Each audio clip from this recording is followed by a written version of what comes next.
Alhamdulillah nahmaduhu wa nasta'inuhu wa nastaghfiruh wa na'udzu billahi min shururi anfusina wa min sayyiati a'malina may yahdihillahu fala mudhillalah wa may yudlilhu fala hadiyalah.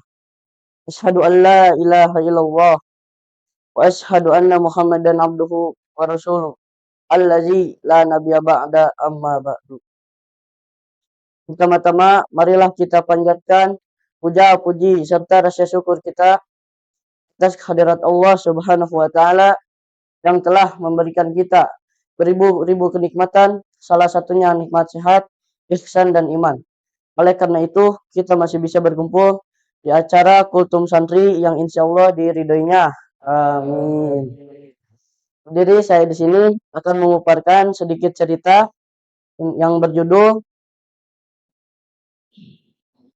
Manfaatkanlah masa mudamu dengan sebaik-baiknya. Alkisah, ada seorang anak yang rajin. Ia mempunyai 2 orang teman yang sering bolos sekolah.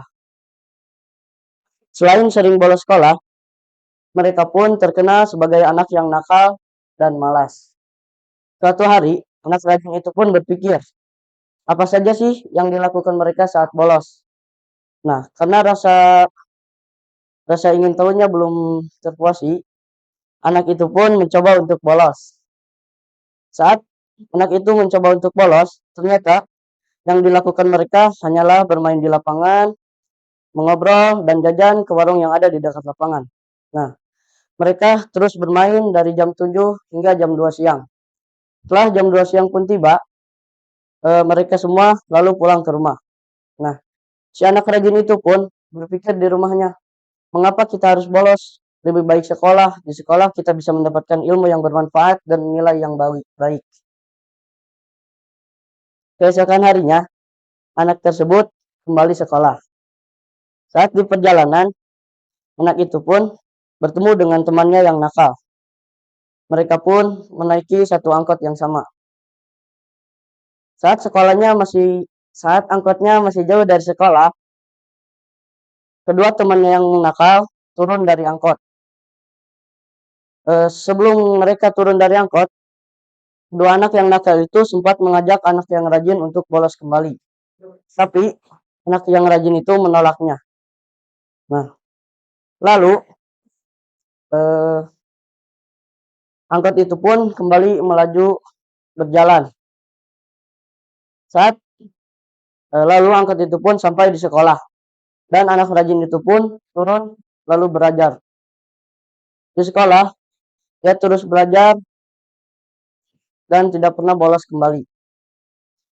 Saat setelah lulus SD, ia pun memasuki salah satu SMP yang cukup banyak diminati oleh orang-orang di daerah sana.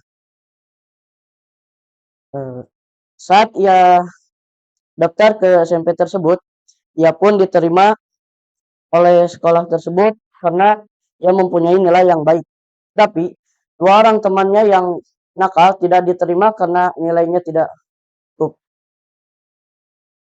Saat menginjak SMP, ia selalu menabung dan hasil tabungannya ia pakai untuk les di daerah sana. Ia selalu belajar. Dari pagi sampai siang ia sekolah, dari siang sampai sore ia les, dari sore sampai malam ia mengaji. Setiap hari ia melakukan itu terus-menerus. Setelah 3 tahun berlalu, ia pun lulus SMP dan memasuki tingkat SMA.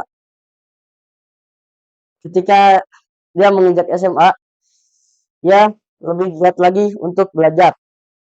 Tidak pernah bolos, selalu mengerjakan tugas, ia terus belajar di sekolah maupun di rumah. Karena kesungguh-sungguhannya, saat ia lulus SMA, ia pun tidak kesusahan untuk mencari pekerjaan. Tidak lama ia mencari pekerjaan, lalu ia pun mendapatkan pekerjaan yang baik. Setelah ia mendapatkan pekerjaan, ia pun menikah dengan seorang perempuan. Setelah menikah, ia pun menjadi lelaki yang sukses. Suatu hari, ia pun pulang dari kantor setelah bekerja. Saat di jalan, ia bertemu dengan seseorang yang mirip dengan temannya dahulu. Ternyata ketika ia mendekatinya, ia adalah temannya dulu yang sangat nakal. Di sana ia pun mengobrol dan temannya yang nakal itu menyesal karena ia tidak bersungguh-sungguh saat ia kecil. Nah, jadi hikmahnya adalah bersungguh-sungguhlah selagi kalian masih muda agar menjadi orang yang sukses di masa tua. Sebagaimana telah disebutkan dalam satu perkataan yaitu man jadda wajada, barang siapa yang bersungguh-sungguh maka dapatlah ya. Nah, atau artinya bisa lebih ditafsirkan lagi yaitu jika kalian bersungguh-sungguh maka kalian akan menjadi orang yang berhasil atau sukses. Cukup sekian dari saya, tutup saja dengan doa Rabbana atina fid dunya hasanah wa fil akhirati hasanah wa qina azabannar. Assalamualaikum warahmatullahi wabarakatuh.